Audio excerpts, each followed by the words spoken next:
A 16-inch naval gun, a machine designed to hurl a car-sized shell 24 miles, sits silent in the salt spray of the Pacific. The firing officer pulls the lever, but instead of a roar that shakes the horizon, there is a sound like a glacier snapping in half. A $100,000, $000 battleship has just become a floating suicide booth. Thousands of miles away, in a soot-choked Pennsylvania factory, Dorothy Gable stares at a grease smudge on a blueprint and realizes she has just accidentally signed the death warrants of 2,000 sailors. We are taught that World War II was won by the greatest generation on the beaches and in the cockpits, but the war was nearly lost in the decimal points. This is the story of the impossible mistake, a single drop of grease that turned the U.S. Navy's most powerful weapons into glass cannons. It features an aging inspector who could see through solid steel and a woman who carried the weight of the fleet on her tired, grease-stained shoulders. Why did the most advanced weapon in history fail? Because of a smudge. If these stories of the hidden hands that built the arsenal of democracy fascinate you, hit the subscribe button and ring the bell so you never miss a forgotten chapter of history. Drop a comment below. If you were in the shoes of a wartime factory worker, what's the one thing you'd fear failing most? The Bethlehem steel plant did not sleep. It breathed. It was a rhythmic, sulphurous respiration of orange flame and soot that coated the lungs of Pennsylvania until every man and woman inside the gates tasted the war in the back of their throats. To the outside world, it was the cathedral of industry, but to the thousands who swarmed its iron arteries in 1943, it was a beautiful, deafening hell. The air hummed with the vibration of 5-ton overhead cranes and the screaming of lathes carving out the rifling of guns that would soon dictate the fate of the Pacific. In the center of this tectonic noise stood Arthur "Artie" Penhaligon. He was a man composed of sharp angles and gray shadows, his skin permanently etched with the fine, dark dust of the foundry. While the younger men focused on the clock and the foremen focused on the tonnage, Artie focused on the soul of the steel. He didn't just inspect the work, he listened to it. He would walk the floor with a small brass hammer, tapping the massive 16-inch barrels. To a casual observer, the sound was merely a metallic clang, but to Artie, it was a language. A clear, bell-like ring meant the molecular bond was true. A dull thud, the flat note, meant a microscopic crack or an impurity in the carbon was waiting to kill a crew of sailors 5,000 miles away. "You're slowing down the line again, Penhaligon," the floor manager would bark, his voice lost in the roar of the furnaces. "The Navy needs steel yesterday, not a goddamn symphony." Artie never looked up. He knew he was an outcast, a relic of an era where craftsmanship outweighed the frantic quotas of the war machine. To the brass, he was a bottleneck. To the laborers, he was a ghost haunting their paychecks. But Artie lived by a solitary, terrifying prayer, that no man's life should end because of a rushed weld. He saw the factory as a sanctuary, a place where the smallest human error could be magnified into a catastrophe of fire and salt water. He was the thin, obsessed line between a weapon and a funeral pyre. He didn't know yet that the flat note he'd been fearing wasn't coming from the steel itself, but from a smudge of grease on a tired girl's desk. The fluorescent lights overhead didn't shine so much as they throbbed, pulsing in time with the headache blooming behind Dorothy Gable's eyes. It was her 14th straight double shift, a marathon of iron and ink that had blurred the days into a single, grey smear of industrial output. In the hollowed-out belly of the turret assembly, she looked small, a human speck against the skeletal ribs of a machine designed for gods. She was on her knees, the cold concrete floor leaching the heat from her joints. surrounded by a chaotic sea of technical manuals and heavy brass shells that stood like silent sentinels around her. She looked up, her neck straining as she gazed at the massive 16-inch barrels. They felt oppressive today, two grey fingers of fate pointing toward a future she was too tired to imagine. Dot was the smartest mind on the floor, the woman the engineers turned to when the math didn't square, but intelligence was a fragile shield against the soul-crushing weight of the war effort. Her vision swam. The air in the plant was thick with the scent of ozone and cooling slag, a heavy atmosphere that seemed to pull at her eyelids. A bead of sweat, stinging with the salt of exhaustion, rolled down her temple. Instinctively she raised a hand to brush it away. Her glove was a landscape of filth, saturated with the heavy lubricant used for the turret's traverse gears. As she wiped her brow, the edge of her thumb caught the crisp white paper of the tempering blueprint spread across her lap. A thick, obsidian streak of grease dragged across the page, perfectly bisecting the chemical formula for the firing pin's carbon tempering bath. She blinked, her mind struggling to process the symbols through the fog of fatigue. Beneath the black smudge, the specification for the carbon saturation called for $1.000%, the precise balance required to give the steel its legendary resilience. But as she squinted at the fouled document, the grease had obscured the first digit and the leading decimal. To her tired, overworked brain, the blurred ink reformed itself into a new, lethal instruction. $1,000. It was a microscopic shift. A decimal point moved by a finger's width of grime. In that silent second, the impossible mistake was born. She scribbled the skewed figure onto the work order, her pencil lead snapping under the pressure of her hand. She didn't feel the omen. She only felt the desperate need to finish, to sleep, and to do her part for the boys overseas. She handed the paper to the runner, unaware that she had just stripped the Navy's greatest guns of their strength, leaving them as brittle as frozen glass. The testing range was located at the far edge of the Bethlehem complex, a scarred stretch of earth where the product of the factory was regularly subjected to the violence it was designed to create. Artie Penhaligon knelt in the frozen mud, his fingers sifting through the jagged debris of a morning trial that the range officers had already dismissed as a mechanical hiccup. They had cleared the brass and the shattered casings, but Artie was looking for something smaller, the ghost of a failure. His fingers closed around a shard no larger than a thumbnail, a fragment of a firing pin that had snapped during its third discharge. Back in the silence of his small, glass-walled office, Artie placed the fragment under the lens of his metallurgical microscope. He adjusted the focus with trembling precision, expecting to see the familiar, fibrous grain of high-tensile American steel. Instead, his breath hitched in his throat. Under the magnification, the metal didn't look like steel at all. It looked like a landscape of jagged white crystals, brittle, sharp, and glittering like a handful of spilled sugar. The horror of the image settled into his bones before he could even articulate the physics of it.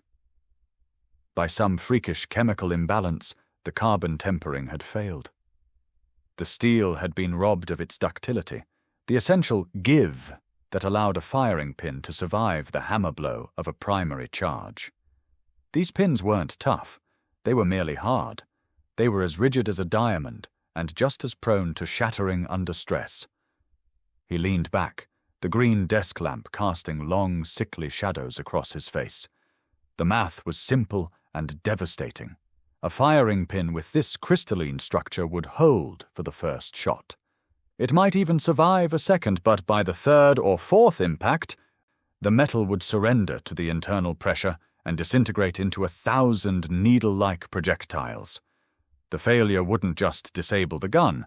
It would happen at the exact moment the 16-inch shell was being sparked. Without a solid pin to seal the breach, the white-hot gases of the silk bag powder charges would vent backward into the turret. The weapon wouldn't fire its shell at the enemy. It would detonate internally, turning the battleship's most protected space into an incinerator for every sailor trapped inside. Artie looked out through the glass at the crates already being loaded onto the rail cars, their stenciled letters reading "Property of U.S. Navy." The big guns were leaving, and they were carrying a death sentence in their hearts. The heavy, rhythmic thud of polished officers' boots drowned out the familiar hum of the laboratory as Colonel Silas Vane stepped into the circle of Artie's desk lamp. He was a man made of starch and deadlines, his uniform pressed so sharply it seemed capable of drawing blood. To Vane, the war was not fought with molecules or microscopic grains. It was fought with logistics and the sheer, brutal momentum of shipping manifests. He didn't look at the slide Artie tried to push toward him. He looked at his wristwatch, a silver-cased timepiece that ticked with the cold authority of a firing squad. Artie's voice was a frantic rasp as he pointed toward the window, where the steam engines were already huffing, ready to pull the shipment west. He spoke of crystalline structures, of martensite transformation, and the inevitable shattering of the firing pins. But Vane's expression remained a mask of granite. To the colonel, these were the excuses of a man who didn't understand that every hour a battleship sat idle in Pearl Harbor was an hour the enemy gained ground. He saw Artie's obsession with perfection as a luxury the Republic could no longer afford. Or worse, a subtle form of intellectual sabotage designed to clog the gears of the great American machine. "I have 3 Iowa-class battleships that are nothing more than billion-dollar paperweights until these components arrive," Vane said, his voice dropping to a low, dangerous rumble. "The Pacific is bleeding, Penhaligon, and you're standing here talking to me about sugar metal and molecular theory. My job is to move steel. Your job is to stop being a bottleneck," Artie pleaded, describing the back blast that would turn a turret into a furnace, but Vane simply gestured to the floor manager behind him. With a curt nod, the order was given. The massive wooden crates, stamped with the anchors of the Bureau of Ordnance, were hoisted into the air by the overhead cranes. The chains groaned under the weight, a sound Artie felt in his own teeth. Vane turned his back on the microscope, his mind already on the rail schedules and the docking tides of the West Coast. As the train whistle shrieked, cutting through the soot-heavy air, Artie watched the tail lights of the caboose vanish into the Pennsylvania fog. The glass cannons were gone, and the clock was no longer ticking on a factory floor. It was ticking on the lives of 2,000 men at sea. In the sterile, quiet laboratory of Dr. Thaddeus Thorne, the roar of the Bethlehem furnaces was a distant memory, replaced by the clinical horror of physics. Thorne didn't speak in slogans or patriotic fervor. He spoke in the cold mathematics of catastrophe. He held a standard firing pin, a heavy rod of steel that should have been the unbreakable backbone of a battleship's strike. Then he pointed to a simulation graph where the tensile strength of dots compromised metal dropped off a jagged cliff. This was the anatomy of a glass cannon. The science was as simple as it was lethal.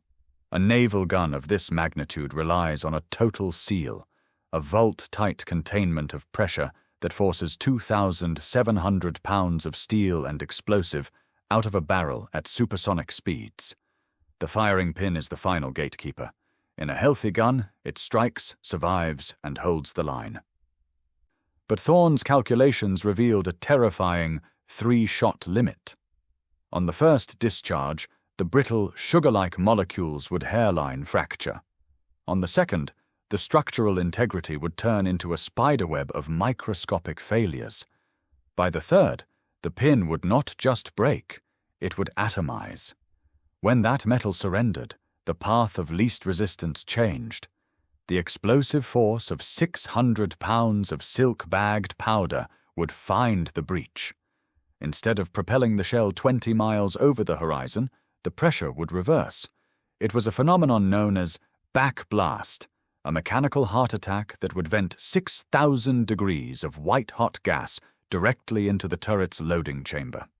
Thorne looked at Artie, his eyes hollow behind thick spectacles. The math of the disaster was absolute. 80 men lived within the armored skin of a 16-inch turret. They were packed into 5 levels of hoist rooms, powder flats, and gun pockets, surrounded by tons of live ammunition. If that pin shattered, those 80 men wouldn't have time to scream or pray. The thermal wave would hit them before their nerves could register the heat, vaporizing the oxygen and the sailors alike in precisely 0.4 seconds. A billion-dollar masterpiece of American engineering would become a hollowed-out charcoal briquette floating aimlessly in the Pacific. The guns were no longer weapons of war. They were sophisticated, time-delayed bombs, waiting for a third pull of the trigger to erase everyone who trusted them. The office was a claustrophobic island of yellow light in the vast, sleeping darkness of the Bethlehem plant. The air was stagnant, smelling of stale cigarette smoke and the acidic tang of the black coffee that had become their only lifeline. Artie and Dot sat buried beneath a rising tide of paper. 3 months of work orders, metallurgical logs, and chemical requisitions that formed the bureaucratic DNA of the war effort. For 6 hours, the only sound was the frantic rustle of blueprints and the scratching of Artie's pencil as he cross-referenced batch numbers against delivery dates. Dot's hands trembled as she pulled a folder from the bottom of a discarded crate. It was the master blueprint for the firing pin assembly, the very one she had clutched in the belly of the turret days earlier. As she smoothed the paper onto the desk, the harsh overhead lamp caught a dull, translucent streak across the center of the page. It was a smear of industrial grease, dark and permanent. Beneath the smudge, the original tempering specification had been $1. $000, a whole number, representing a robust carbon saturation. But the edge of the grease had acted like a surgical mask, blotting out the first digit and the leading decimal point so perfectly that the eye was forced to read only what remained. $1,000. The realization hit Dot with the force of a physical blow, stealing the air from her lungs. She stared at the black streak, her mind flashing back to that 14th straight double shift, the stinging sweat in her eyes, and the bone-deep exhaustion that had turned her brilliance into a liability. She hadn't been sabotaged by an enemy agent. She had been sabotaged by her own devotion to a schedule that broke human beings as easily as it forged steel. Her finger traced the edge of the smudge, the same grease that was likely still embedded in the pores of her skin. "Artie," she whispered, her voice cracking in the silence. "I did it." She looked at the man who had spent his life listening for flaws, and for the first time she saw the sheer scale of the catastrophe. It wasn't just a clerical error. Every ship that had been outfitted from that batch, every big gun currently being hoisted onto a deck in the Navy Yard, carried a component that was chemically destined to fail. She had intended to build shields for the boys in the Pacific, but in her fatigue she had manufactured a fleet of pipe bombs. The weight of the war, which she had carried so proudly on her shoulders, suddenly felt heavy enough to crush her into the Pennsylvania soot. The heavy glass door of the inspection office didn't just open, it was occupied. 2 men in charcoal overcoats, their hats casting shadows that masked any hint of empathy, stepped into the pool of light. They carried the cold, clinical aura of the Federal Bureau of Investigation, and in 1943, their presence in a defense plant meant only one thing: the hunt for a shadow. To the government, a failure of this magnitude, a systematic weakening of the Navy's primary striking power, could not be an accident. It was too perfect, too surgical. It smelled of a sleeper cell, a calculated strike by the Abwehr to decapitate the American fleet from within the safety of its own foundries. The lead agent, a man named Miller with eyes like flint, laid a hand on the stack of audited blueprints. "A decimal point doesn't just wander, Mr. Penhaligon," he said, his voice a dry rasp. "Steel doesn't turn to glass by sheer bad luck. We're looking for the hand that moved the pen. We're looking for the person who wants those ships to sink." Artie felt the heat of the radiator at his back and the icy sweat on his palms. Beside him, Dot sat paralyzed, her face a mask of pale terror. She looked exactly like what she was, a woman broken by the very machine she served. But in the harsh light of a counterintelligence interrogation, her exhaustion would look like the calculated fatigue of a saboteur. If Artie pointed to the smudge, if he identified the hand that had signed the work order, Dot wouldn't just lose her job. She would be branded a traitor. Disappeared into a federal cell while the headlines screamed of Nazi agents in the Bethlehem stacks. He looked at Dot, then at the grease-stained blueprint.